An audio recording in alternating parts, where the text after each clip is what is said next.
All right, welcome back to That Amazon Ads Podcast. I am Andrew, here with my co-host Steven. Steven. I was so excited there to say my name. Yeah, you always are very excited to say your own name, but I'm just kidding. How are you today? Doing good, man. It's cutting season right now, baby. Starting cutting season. Trim off the fat. I sent you one of my progress pictures. I lost like 10 pounds in the last month. Yep, I was impressed. I've been following your fitness journey very closely over the last year or so, and you've come a long way for sure. And let me pull up the screen share, and I'll share it with the YouTube audience. What my just kidding. Yeah, we're gonna have progress update. No, but the reason why we say it's cutting season is why. Well, the reason we're saying that is because we're going to be talking about how to cut out that wasted ad spend today with a topic of negative keywords and negative product targeting, and how to use that within your account for best results to trim up your negative and your wasted ad spend. We're going to be going over those today and figuring out exactly how to use them. Yeah, a few episodes ago, we talked about there's kind of, different seasons with scaling in an Amazon PPC account. You kind of have your bulking seasons where you're doing more keyword research, you're adding in new keywords, adding more campaigns, adding more product targets. And then you have your cutting season when after, you have that expansionary phase, collecting a lot more data, you can then go through that data and find all of the kind of inefficiencies, cut that out, improve your overall performance and ACoS. And so we kind of cut back and forth between these two seasons. You got your bulking phases where you're focused on growing sales and collecting data. And then you've got your cutting seasons where you're optimizing, improving efficiencies, removing wasted ad spend. And when you kind of go back and forth between those, that's how you scale an account. Absolutely. I got nothing else to add on that, but just to kick us off, to get us started today, we love getting all these questions on our YouTube channel. We had some people drop some comments over the last week or so. So I wanted to review those comments to kick us off. Steve, does that sound good to you? Let's do it. All right. So first, I'm going to butcher this. We've got a question from Cryosystems Refrigeration EQ7769.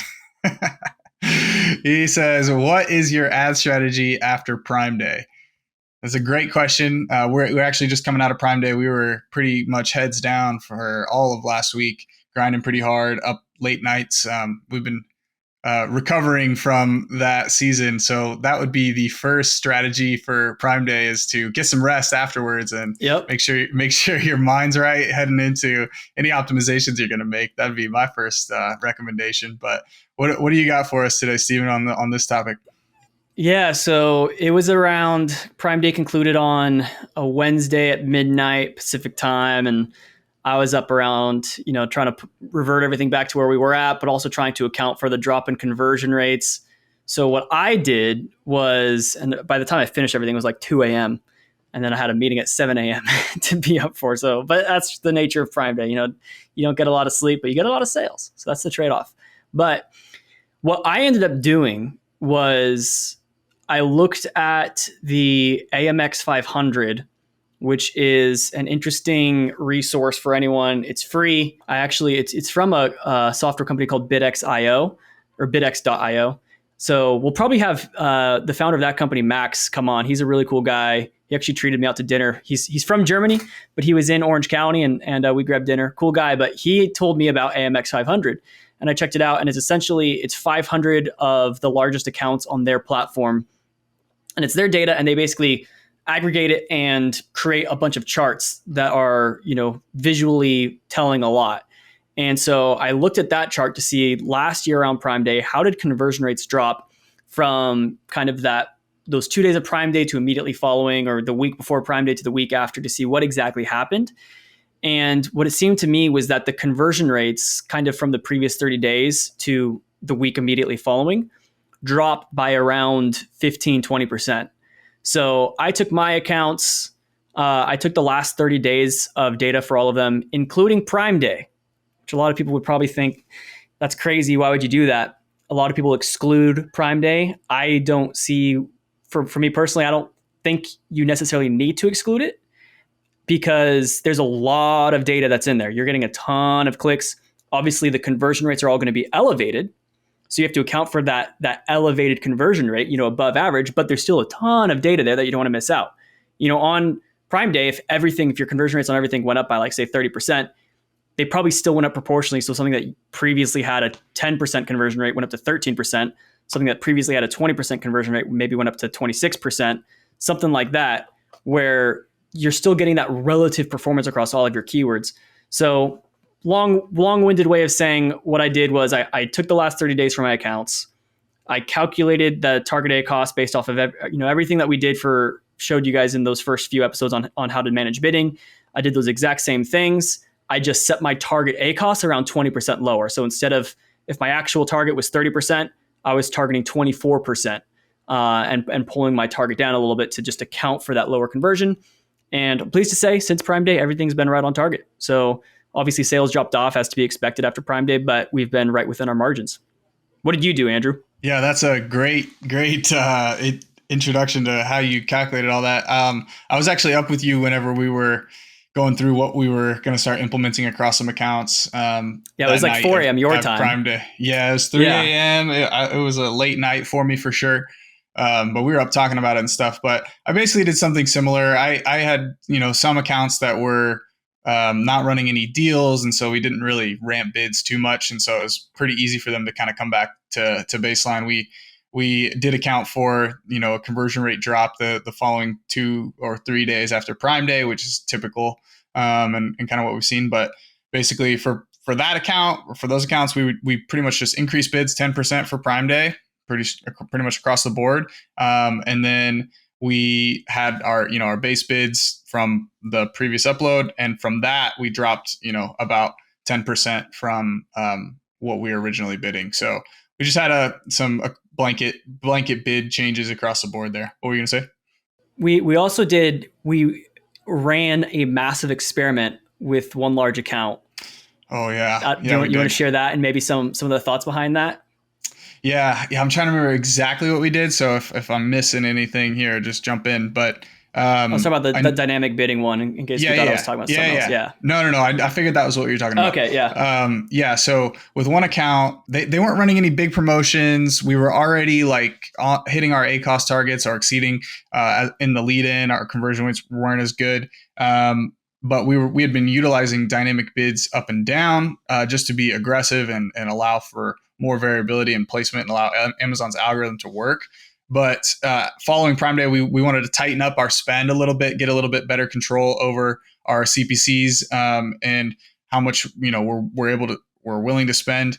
We wanted to have a little bit more control, so we switched on dynamic bids down only right after Prime Day, right? Like right at midnight, we flipped that on. And I think from what I've seen over the last couple of days, we've been pretty much on target with what we were trying to achieve. CPCs have come down a little bit.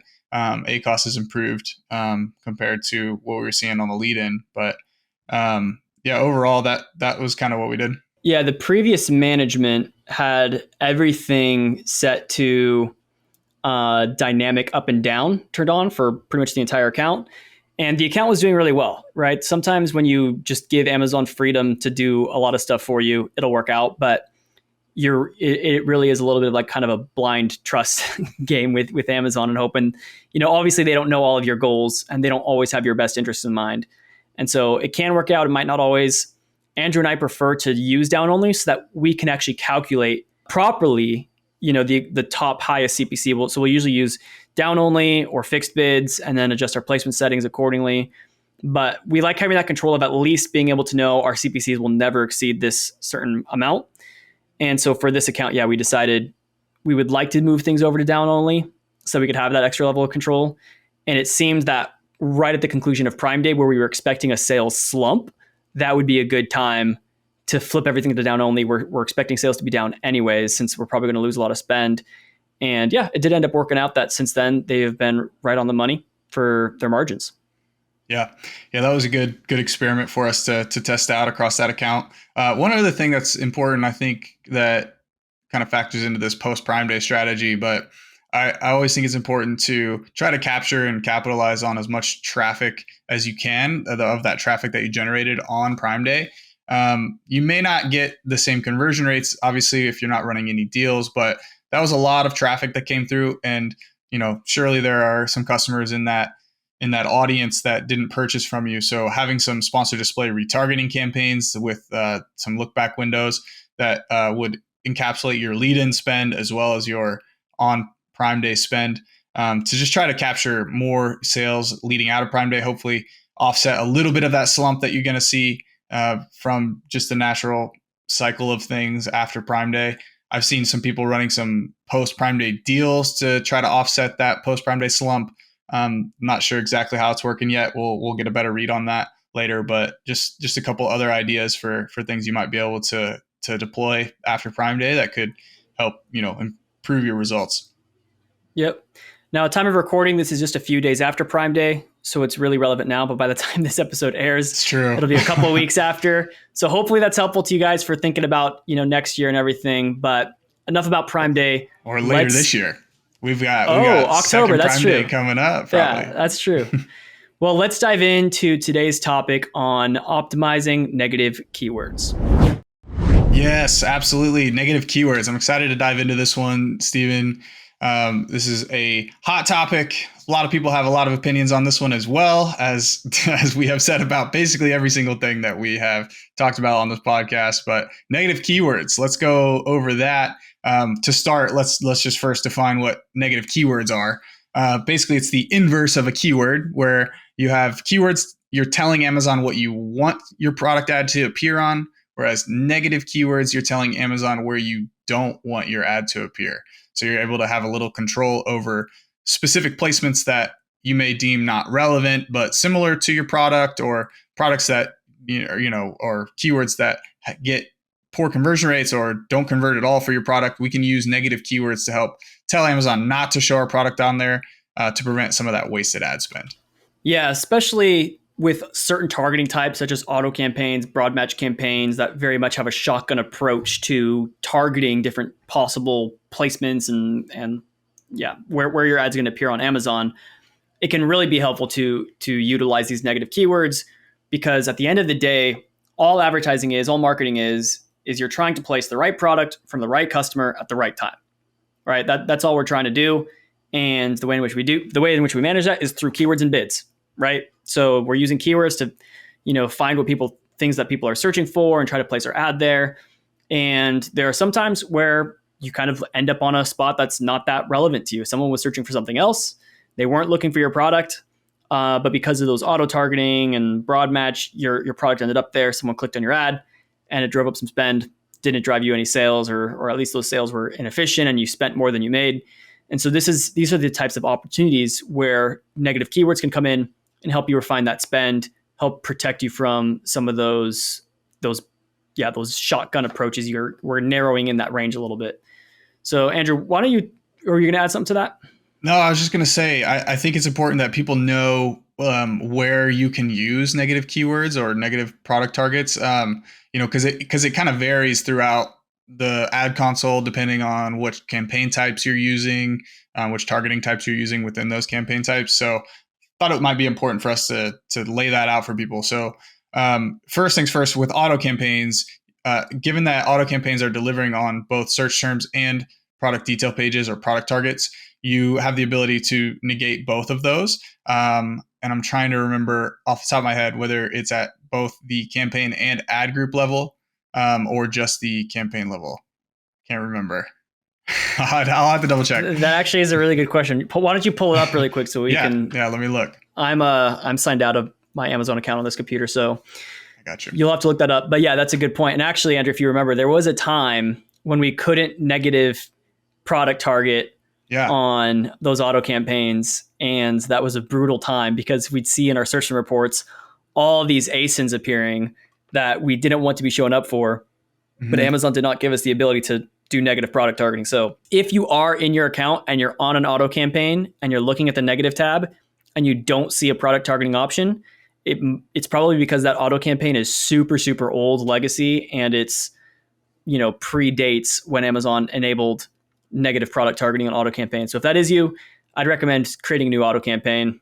Don't worry about losing all the momentum on that. Well, I mean, if you're seeing irrelevant stuff in that auto campaign, negative ASIN or ASINs that you would like to negate, you'd have to restart and create a new auto campaign. But did you get the answer, Andrew?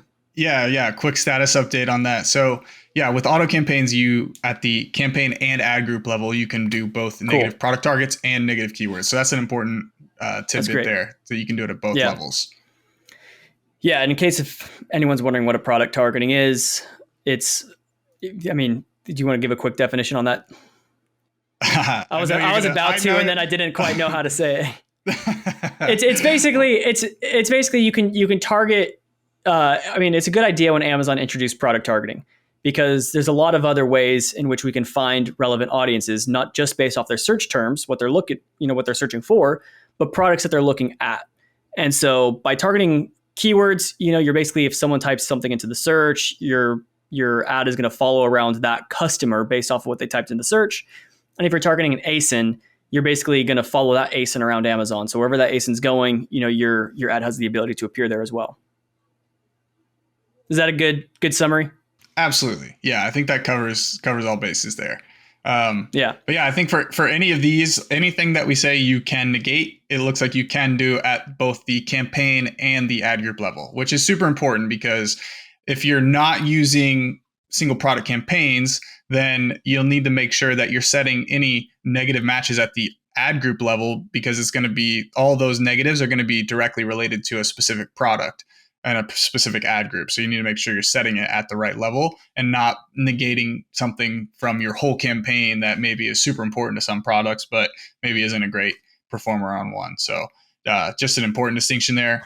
Make sure you're setting your negatives at the right entity level. Yeah, I was just going to move on to the next part, that when it comes to manual targeting, you are able to negate in those for the appropriate targeting. So if it's a manual keyword targeting ad group or keyword targeting campaigns, you can negate those keywords from that ad group or from the campaign. Now, actually, this is interesting, Andrew. If you have a manual targeting campaign that is, you only have product targeting ad groups in there, I'm pretty sure you can negate product targets at the ad group level, but you can't negate product targets from the manual level, from the campaign level. Because when you have a manual campaign, I'm pretty sure that Amazon only has negative keywords, not negative product targets at a campaign level. So if you have a product targeting campaign and you're going to do negative product targets, that has to happen at the ad group level. And that's probably also a good thing we should clarify, Andrew. Why don't we break down what we mean between negating from a campaign level or an ad group level? Yeah. Basically, so if you're setting a negative keyword or negative product target at a campaign level, that's going to apply to any ad groups that are within that campaign. You're basically going to block any of those ads in that campaign from delivering on whatever it is you've negative matched. And then if you set it at the ad group level, it's only going to be applicable to anything in that specific ad group. So with our campaign structure that we recommend to people using single product ad groups, if you were setting a negative keyword at an ad group level, those negatives would only be relevant to that one specific product, as opposed to all of those products. So that's basically the difference between where you would set that negative keyword at. Yeah, and I think a good kind of use case example of that could be, let's say you got a campaign.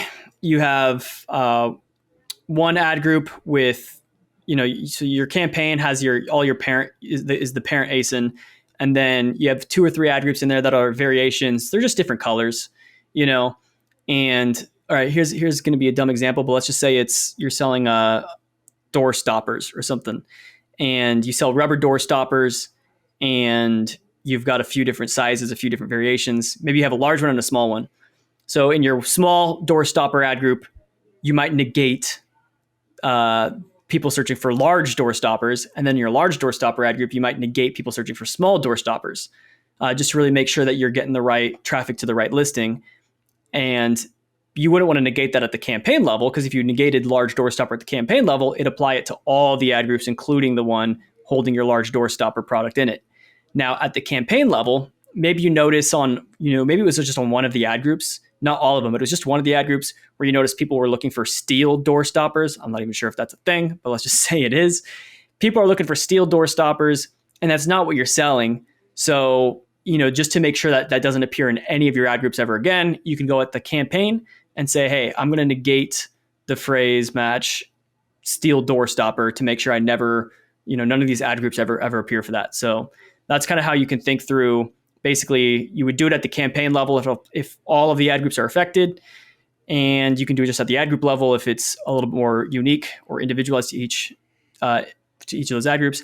And yeah, I mean, I even if you only have one ad group in a campaign, for me personally, I like to just add it to the campaign level. That might not be the best practice. I don't know. Maybe people would want to add it to the ad group in case they ever add more ad groups to it later. I like to keep it at the campaign level just because it's one less click for me to click around on if I am trying to identify what's been negated in this campaign or for these ads. I like to look at the campaign. So anything you would want to add to that? Yeah, that's a really good point. I think that you brought up a point that we're going to talk about here in just a little bit, but the difference between a negative phrase and a negative exact. We're gonna break that down, but not right this second. I think that's an important thing that we got to touch on in this episode, Stephen. So we'll circle back to that. But first, we want to go over the most common mistakes that people make when utilizing negative keywords. We see a lot of like recommendations and stuff out there for how people go about setting negatives and how they define a negative keyword for their ads. So let's go through those common mistakes and see what people are doing wrong with negative keywords. So number one, actually, now that I'm looking at this list, we only really have one mistake that people make. It's just multifaceted. So the number one mistake that people do is they use automation rules with overly simplistic, i.e. bad logic. And that actually kind of sums up all of these sub bullet points that we have written out here. So let's take these, one at a time. The first kind of subscript there that people will do is they will just say, hey, anything with high spend, no sales, I'm going to just negate. So either they'll download a search term report and they'll say, hey, anything with $5 of spend, no sales, boom, negative exact or negative phrase, whatever. Or they have a rule-based system using some software that's going to be doing that for them. Andrew, why is that not the most... Why would we say that's not going to get the best results? Well, for me personally, I think that just saying that, a target has a certain amount of spend without a sale doesn't necessarily allow us to draw the conclusion that that term isn't relevant to the product that you're advertising on that keyword.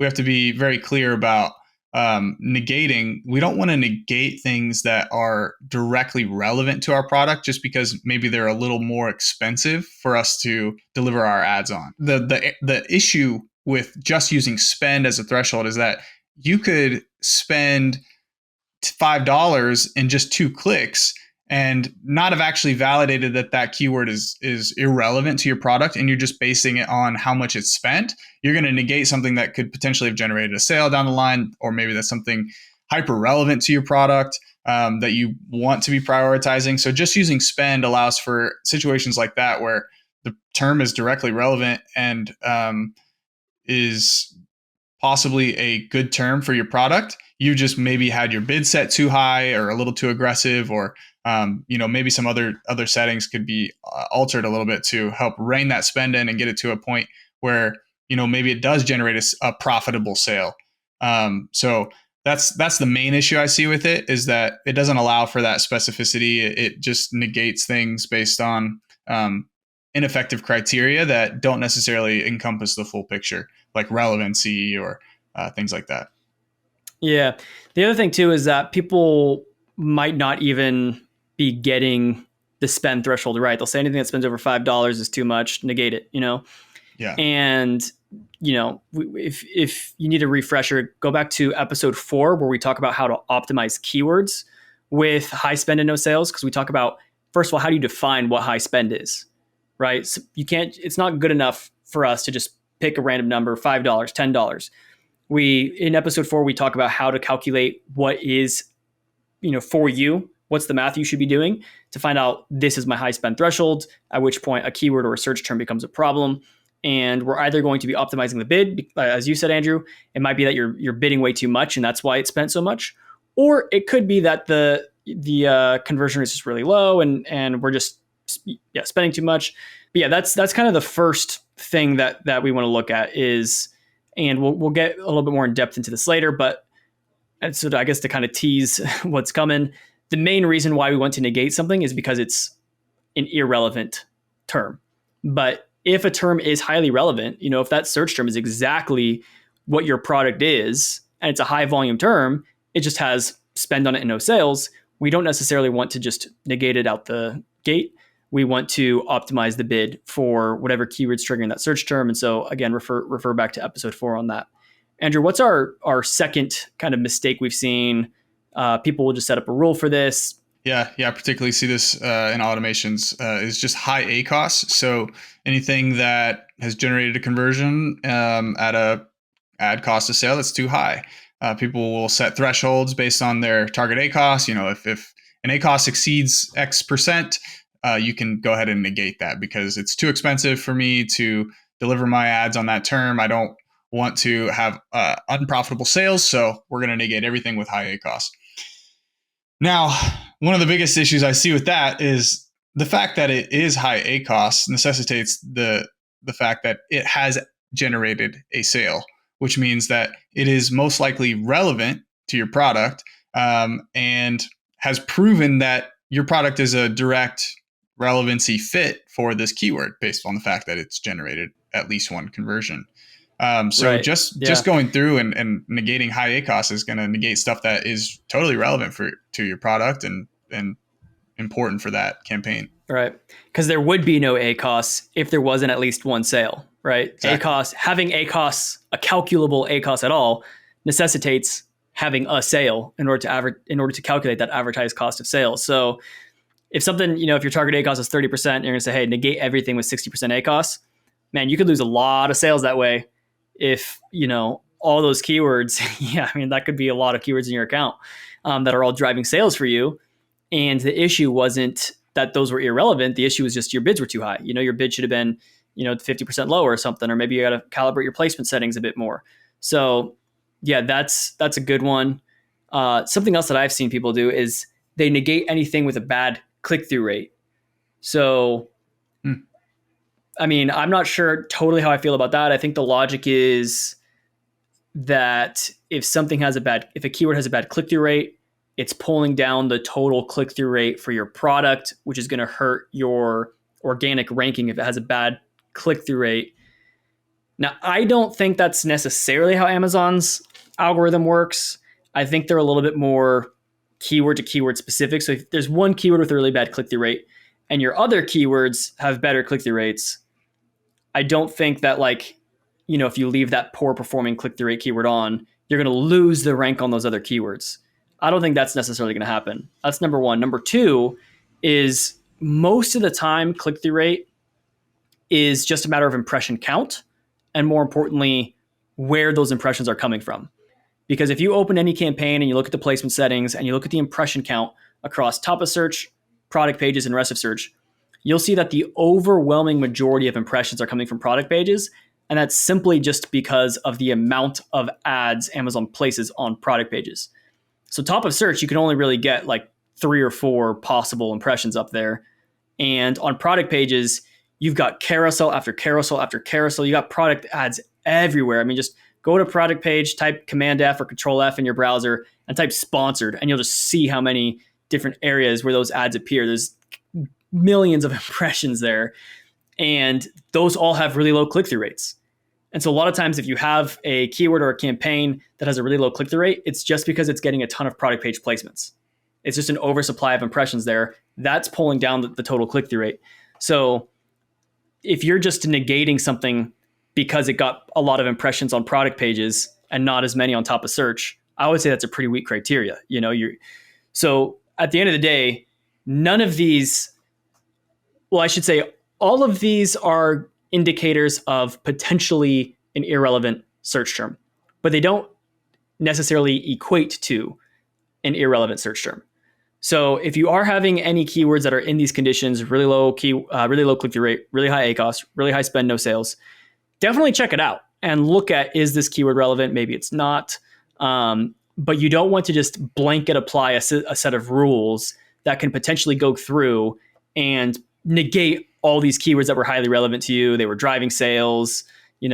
Something could have a low click-through rate, but it's still driving you like 10 or 20 sales a month. You don't want to just like kill it completely because it got too many impressions on product pages. So yeah, we'll come back again later on to talk a little bit more specifically about what you should do. But Andrew, one final kind of thing that we've seen here, we're calling it a mistake. Maybe people disagree with us and it's not a mistake. And we kind of touched on it on the last episode. But what do you think about negating in source campaigns and when doing keyword harvesting? Which, that's from the previous episode. So if you missed that first one, go back to that so we don't have to recap what that all means here. Yeah, for sure. Definitely go back and check out that episode. We go a little bit more in depth on it. I think just real quick before I go into this one, just to wrap up on the other points, I think there's no telling what sort of impact that enrolling your account into automated rules like this could potentially have. If say you're not currently doing this, and you set up your account on an automation tool that goes through and starts implementing rules like this of negating things with spend and no sales, or negating things with high ACoS or low click-through rates, or even low conversion rates. There's no telling what type of impact that could have on your account, both from a paid perspective and an organic perspective. Like, high ACoS in particular. Like if something's generating sales and you go through and start negating things that are, just high ACoS, that those keywords, those terms, those targets could have been playing a big impact on your overall organic presence just through organic ranking and stuff. So those types of rules got to be, taken very seriously and not just blindly applied to accounts, especially if, it's under new management and this is not something that you've, done over a long period of time. This could really shock an account for sure. So before you go on, Andrew, I will add one more thing to kind of wrap up that previous segment. But we failed to announce this or mention this one. And this is probably what everyone's asking is like, what about low conversion rate search terms? And I think the reason why we didn't mention that is because I think we were assuming that was going to be in the high ACoS section, that if it's high ACoS, it could be really low conversion rate. It could be really low, or that your bids are too high. But if you have a search term with a really, really low conversion rate, we would kind of just reiterate that same point. If it has any conversion rate at all, that means it has a conversion. I'm assuming the conversion rate's not 0%. If it's 0%, then obviously look at our high spend, no sales. It's probably in that category. But if it has at least one order, maybe it has 100 clicks, only one order, it's got a 1% conversion rate, that's way below your average. Hey, that is still a conversion. And if that's consistent, if every month you're getting 100 clicks in one sale, 100 clicks in one sale, if that's happening every single month, you're still missing out on one sale a month. And the goal here is to not necessarily just kill the keyword as long as you can be profitable on it. So we just want to figure out what the bid should be to a point where we're profitable. Only if it's at the point where you can bid all the way down to 2 cents and you're still not profitable and you're still getting clicks, then sure, yeah, that would be something to negate. But again, most of the time when you see something with a really low conversion rate, it's probably going to be because of, we just want to double check the relevancy of it. We don't like having these rules that are going to do things basically behind our backs without a lot of oversight. We like to be a little bit more involved there. So yeah, just kind of want to throw that one in there. And one more thing, I'm going to just wrap this up. I'm just kidding. No, I'm totally just joking. The rest of the episode is us just saying one more thing over and over again. Yeah. Yeah, no, but we can finally dive into the negating and source campaigns when you're doing keyword harvesting. So what that looks like, and like I said, watch the last episode if you want to get more in depth on this. But basically, what people do when they harvest keywords from auto or research campaigns into more manual targeting, performance-based campaigns, they'll, in a lot of cases, negate the term that they're harvesting from the source campaign in the source campaign before they harvest it. And the main reason why is so that they're not bidding on the same keyword in multiple locations within the account. And so they like that keyword isolation where it's this product is only showing up on this keyword in this one campaign. So there's a couple reasons that we talk about in the last episode as to why this is important. The first one being that in auto campaigns, typically you're able to earn some cheaper CPCs with lower page placements, product page placements, things like that. And if you can have your ad show up on a search result page more than one time in multiple locations, like say, for example, you have a manual campaign targeting a keyword and you have an auto campaign that's running that also happens to show up on that keyword, you can win multiple placements on that product detail, or not on that product detail page, but that search result page, and have more impression share, get more brand visibility for your products. And if you were to have negated that in that auto campaign, you could have prevented that from possibly happening. And only you're going to win less placements on that actual keyword. So there's that aspect of things. And then the other aspect is when you're negating in source campaigns and you go through a harvest and you're pulling everything into manual campaigns and you negate everything that you just pulled in. You're basically negating everything that has generated conversions within that auto campaign. And so now all of your performance data is basically totally irrelevant because everything that you're basing that performance on just was pulled out or blocked from targeting within that campaign. So you're optimizing blind because all the stuff that you were optimizing towards, all the keywords, all the targets are now unavailable for targeting within that campaign. So those are the two things that we kind of run into there with pulling and negating things in source campaigns when we're doing keyword harvesting. Yep. One thing I'll just add to that is as you keep listening to the show, you'll probably hear us say this a lot. And maybe this even should have been one of our 5 foundational principles from episode 1. But I think the way Andrew and I look at everything on Amazon, all of our optimizations, all of our approaches to everything, is it's on a spectrum. So, whether it's your bids, your campaign structure, whatever, we kind of see there's a spectrum, and that this spectrum appears in multiple scenarios. But in this example here, between negating and source, I think what the spectrum is that we're dealing with is on one side of the spectrum, it's you have absolute control, absolute granularity, perfect search term isolation. No one search term is going to appear in more than one campaign.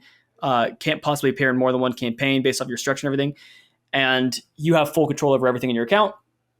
And then there's the other side where on the other side, you're giving Amazon all the control. The extreme of that would be like you put all your products into a single auto campaign, your catch-all, and you just say, go, dynamic up and down. And now Amazon has full control, right? I think there's an issue if you get overly controlling with your own account. Like we certainly want to have as much control as we can, but you can be too controls to a point where you're no longer tapping into Amazon's algorithm. And what we believe is Amazon sometimes providing preferential treatment to those who give Amazon a little more control.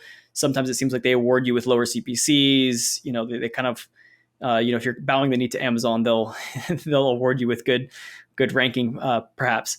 So we definitely like to find on the spectrum, we like to lean more towards the control. We're in control side, but we don't like to go all the way full throttle till we have absolute control because it seems like we can sometimes be penalized for that. So for that reason, yeah, we don't care so much about having that perfect one. No one search term can appear in more than one ad group. We're okay with search terms appearing in a few different places, especially if it means Amazon's going to give us better ranking, perhaps a lower CPC. So, Stephen, after all that was a lot of information. We've been talking about, what people are doing wrong for the last 20 minutes. How do you know when to actually negate something?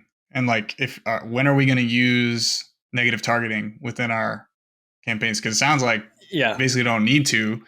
Yeah, I have no idea when. So we got to go find that out. And we'll be back next week with the answer. Just kidding. No, I'm just kidding. Yeah. Yeah, I think for us, we really only negate things that are clearly irrelevant. So a good example of this is if you're selling a product that is particularly targeted towards a certain age, certain gender, a certain demographic, like you're selling something for kids or you're selling something for guys, and you're seeing search terms coming through where people are looking for, you're selling shoes for kids and you're seeing, shoes for teenagers or something pop up in your search terms, or you're selling shoes for guys and seeing shoes for girls pop up in your search terms. That's where negating can come in really helpful, for refining your audience towards more accurately what your target is. And at the end of the day, we have a few metrics we can look at to help us identify those irrelevant terms. But, if there's a search term that's relevant, that's coming through and it's low conversion rate, high cost, whatever, we're always going to default to optimizing those bids to clean that up rather than just negating. And so again, that's why we say proper bidding covers a multitude of PPC sins. But Andrew, for identifying what might be irrelevant, what do you do? How do you kind of classify irrelevant? Or better yet, what metrics are you looking at to help you identify those irrelevant terms? Yeah, good question. There's a few different things that I typically will look at for potential negative keyword opportunities, different approaches. I just kind of try to dig into the data to identify what is most irrelevant, or just give me an idea of what terms kind of fall into these criteria where it might be irrelevant. And the buckets that those would be high spend, no sales. So basically, we use our formula of calculating our target cost per acquisition based on our target ACoS, to figure out what high spend even means. So for every individual product, we'll figure out what our target cost per acquisition is that helps us meet our target ACoS. So what we would do, we take our average order value times our target ACoS for that ad group or for that product, and anything that was above that target cost per acquisition and didn't have an order. Sorry, I should mention didn't have an order. That's a potential target that may be irrelevant, may be getting too much spend, maybe need to optimize the bids or something. But that's how I kind of first look at it, is looking at anything above that target cost that we're looking to hit as a first place to look. Yeah. So like if your average sales price or unit sales price, average order value, whatever you want to call it, if that was like $30 and your target ACoS is 33%, that means you're willing to spend up to $10 to get a sale. So anything that's already hit that $10 spend and hasn't gotten a sale yet, that's something you want to look at, and you want to figure out, you'd apply those filters, you'd look at that search term, and you ask yourself, is this relevant? Is it not? If it's not, negate it. If it is, let's optimize that bid. And I think everything we're going to talk about, it's all the same criteria that we mentioned above of like what people do that's wrong. And we're just going to come back here and say, these are all the exact same criteria that we look at. I think the only difference is that we're manually reviewing these to test for relevancy rather than just, applying a blanket application across everything so that we don't accidentally, I guess the idiom would go, throw out the baby with the bathwater is what we're trying to do here. So would you say that's accurate? Is that that's basically advocating here? Yeah, that's pretty much where we fall here. It's like, don't just like blanket apply these things through an automation, because there's a lot of nuance that would go into a decision like negating keywords from campaigns or ad groups. So there has to be a lens of clarity, of relevancy that we have to go through first, a filter of relevancy that is more important than these other metric-based filters that we're applying. We have to add that extra layer of in-person logic and in-person oversight that can determine, with more accuracy whether or not something is actually relevant or irrelevant as possible negating. But aside from that that one reason for negating, as in if it's irrelevant, you're going to negate it. There's also one other area that I think is important for how I personally use negating a lot, and that's in segmenting. And that's in segmenting my campaigns by tactic. And so you'll have your brand and non-brand campaigns. To prevent your non-brand campaigns from showing up on branded searches, I'll use negative keywords to prevent my campaign or my ad group from delivering on anything that contains the phrase of whatever the brand name is that I'm working with. Totally. And so this allows me to get that segmentation where I can look at a campaign and trust that, these metrics are truly non-brand and these ones are focused on brand, and there's nothing slipping through the cracks there. So I may have like automated rules that run that identify things that contain my branded terms, or different specific product names and stuff that could be classified as branded. I use negatives for that all the time. And that's a really great use case for negative targeting, is creating that tactic based segmentation between your campaigns. Yep.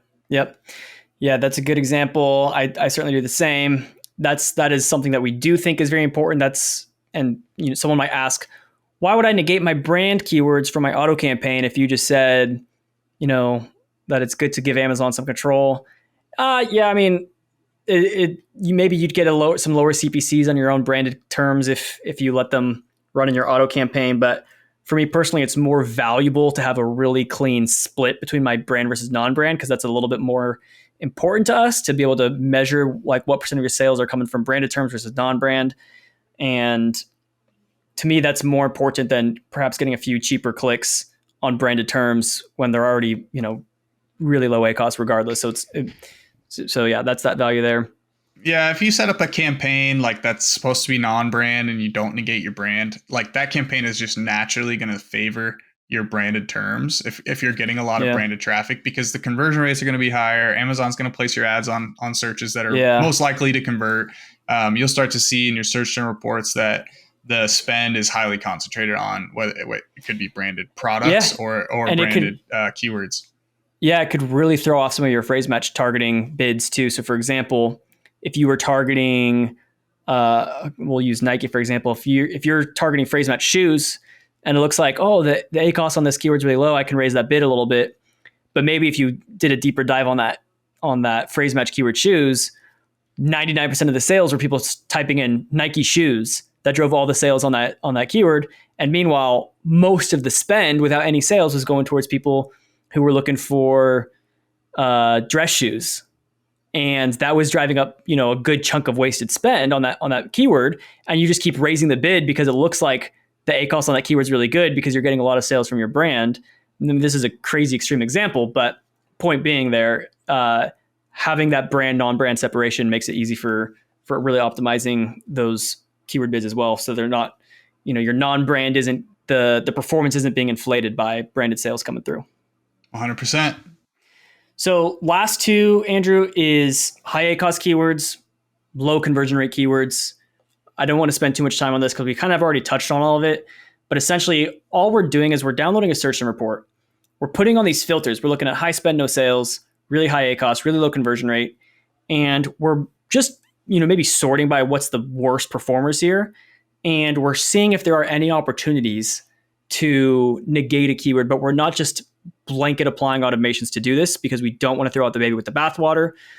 And one thing that's important to note too is when we do this, sometimes we see that, even if we're looking at low spend, no sales, we'll see that maybe there wasn't any one individual term that was really like not one single search term that was driving up a lot of spend, but we identify a trend that's been like popping up from, this search term put phrases it one way, another search term puts it another way, and we can kind of manually see some trends appearing. And that can be a good opportunity for us to identify a phrase match negative keyword that actually didn't appear in our search term reports, but we identify something that could be a good phrase opportunity. So with that, let's actually just dive into negative exact versus negative phrase and when we choose to use one or the other. So negative exact versus negative phrase. Within our negative keyword matching options, we have the ability to negate an exact keyword or negate the phrase of a keyword. So very similar to how we have match types within our keyword targeting campaigns. We have auto, we have broad, we have phrase, we have exact. We have a similar setup with negative keywords. So we can negate the exact term that we are looking for, or we can negate a term that contains a specific phrase. So for example, one time I was working with this client that sold goggles. They sell swim goggles. They have a whole bunch of different types of goggles. But the one thing that they don't sell is prescription goggles. And so people were often searching for prescription goggles. And like every once in a while, we would just get like an off sale on one of those. Maybe somebody just decided that they were going to not go with a prescription. But notice that overall for across our account, we were spending a little bit too much on terms that contained the phrase prescription or the term prescription or prescription goggle or something like that. And so that was an opportunity for us to basically negate negative phrase match prescription goggles or prescription, just the term prescription, so that it would prevent our ads from showing up on anything that was prescription or that contained prescription, because our product wasn't related to that. We didn't sell that. We saw really poor conversion rates, really poor ACoS on that if we ever saw any conversions at all. And so that was an opportunity where we could negate a lot of potential keyword targets with just a single negative target. And that's what negative targeting allows you to do. Negative phrase. Yeah. And I'm sure, and I don't know if this is exactly what happened, but if this was the case, I'm sure you would have done this, where maybe you're only seeing all that prescription spend was only really coming through one campaign. For whatever reason, there was just one campaign that was, blowing that up. You got a ton of spend on people searching all different varieties of prescription goggles, prescription goggles for swimming, prescription sports, whatever thing. And you're getting all these different searches, and you're like, okay, let's negate prescription. And while it didn't show up in any of the other campaigns, you might have preemptively went through all of the campaigns and negate negative phrase from all campaigns. Basically, just Amazon doesn't have account negatives, but if they did, you could have added it at the account level to impact all campaigns and ad groups in that account, just to be a little bit more preemptive with that. So you don't even have to necessarily wait for something to trigger in one of your campaigns. When we identify these trends just something that's basically putting our searches that are essentially outside of our category that are triggering our ads to show, those are the types of things we're trying to negative phrase. Did you negate it all campaigns? Only the goggle campaigns, because there's a whole bunch of other stuff. But yeah, we did go through prescription swim trunks. Yeah, nobody's searching for prescription swim trunks or swimsuits or nothing. So yeah, that wasn't super relevant. But yeah, this is a great opportunity to use some human-based logic to decide where to apply that. But yeah, it's just given that it was totally irrelevant, that seemed like a good opportunity to negate across multiple different campaigns and stuff. But the way I found it is actually interesting. I love this tool. This is something, I think you turned me on to this, but it's Engram Analysis. You want to tell us a little bit about that and how we use that to find negative opportunities? Yeah, so Engram Analysis is essentially taking, if you've got a long tail keyword or long tail search term, and it's 4 or 5 words long, and especially if you are trying to find something like that prescription example, I think is a good example.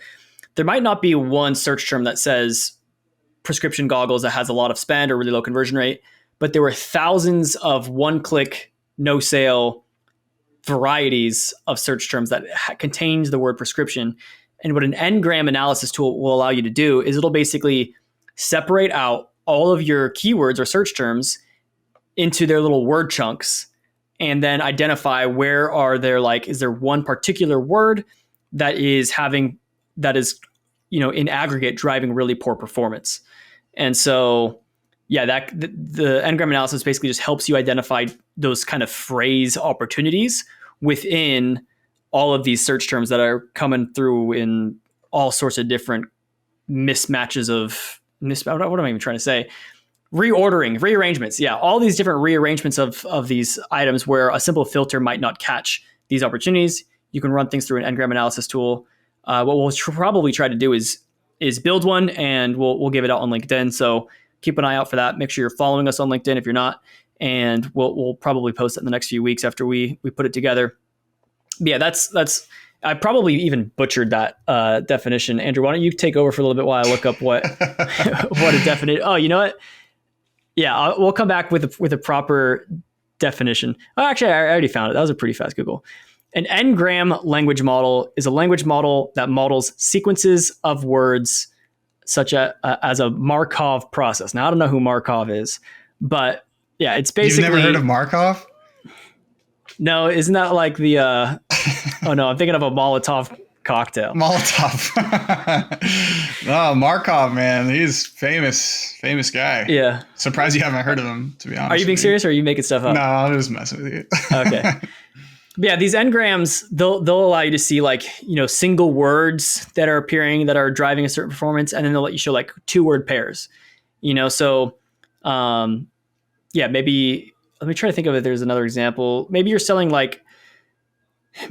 something for BB guns or airsoft guns or something, and you're seeing that when people are looking for airsoft gun equipment, it could actually pair airsoft equipment is a paired term. If you take those 2 words together, when airsoft and equipment are both appearing in the search term, that's driving your conversions down because you're not actually selling airsoft equipment, you're selling airsoft guns, something like that. I mean, the idea there is just that you'll be able to break this down into just 1-word, 2-word pairs, 3-word pairs. You could go on to 4 or 5, but typically we'll find those opportunities within just the 1 or 2-word pairs with the Engram. Yeah, and you could do this in the inverse too. Like you could use this to find, your True. best performing phrases, your best Very performing like true. seed keywords. So you can use it for a lot of different things, but for particularly for finding negatives, it's super useful. It's a great tool and cool thing to have in your tool belt for going through stuff like this. But I think that most people, like, or us in particular, we use negative phrase a lot. Probably more than we use negative exact. But why do you think that is? Why are we using negative phrase a lot more, or in what kind of situations would we use negative exact? Yeah, we're usually using phrase because if there is one part of this search term that essentially rules us out into a completely separate category, again, like if it's an age, gender, demographic, that's just not your target audience, or it's a prescription keyword that's like not what you're selling, you can use that phrase because otherwise you'd have to do like 100 different negative exacts to capture all of the different variations of prescription goggles for kids, prescription goggles for adults, all the possible variations that are coming through. You'd have to do negative exact against thousands of those to properly prevent you from showing up in those search terms, so in those searches.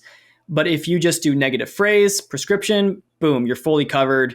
You're keeping yourself in the category of searches that you want to be appearing in. When it comes to negative exact, we do use it sometimes, but it's certainly a bit more unique. And it's usually when you're afraid that if this was done as a phrase match, you might also be, I guess, throwing out the baby with the bathwater. I mean, that's going to be a popular one this time around. But the example that we came up with was if you sell kid scissors, particularly those squiggly, fun cutting kid scissors, and you're seeing that whether it's coming through a search report or you're seeing it on your Engram model, you're seeing you're getting a ton of spend on just scissors and no sales. And the conversion rates are abysmal. Even at 2 cents, you're not profitable. And you're like, man, I don't want to be showing up for this term. It's not worth it. When people just type in scissors and they see my little squiggly scissors, they're not buying and it's costing me a lot of money. If you were to just negative phrase scissors, that's probably going to take you out of literally everything else that you're trying to sell on, all of the different variations containing the word scissors. And so sometimes for unique queries that are perhaps just a little bit too short tail, and that's probably like a good, yeah, that's probably where most of the time where negative exact is going to come in helpful, is where you have really short tail searches that are a little bit too broad, too vague, and not necessarily specific enough for you to be profitable on those. And so you don't want to negate the whole phrase because you still do want to appear when people are searching for scissors for kids, scissors for fun crafts. You still want to be appearing in those types of searches. But if they're only typing scissors, you're just like negative exact. I don't want to appear there. And yeah, I'm not sure if there's any other examples that you could think of times we would use negative exact. Not off the top of my head. That one took us a minute to come up with. So I know because we don't normally use negative exact, but yeah, that's probably the best way to classify. It's like those super short tail stuff that's super top of funnel essentially. Like if someone's typing in scissors, they're in the market for scissors. They're just maybe a little bit too far up the funnel for you for you to really be trying to go after that. Yeah, for sure.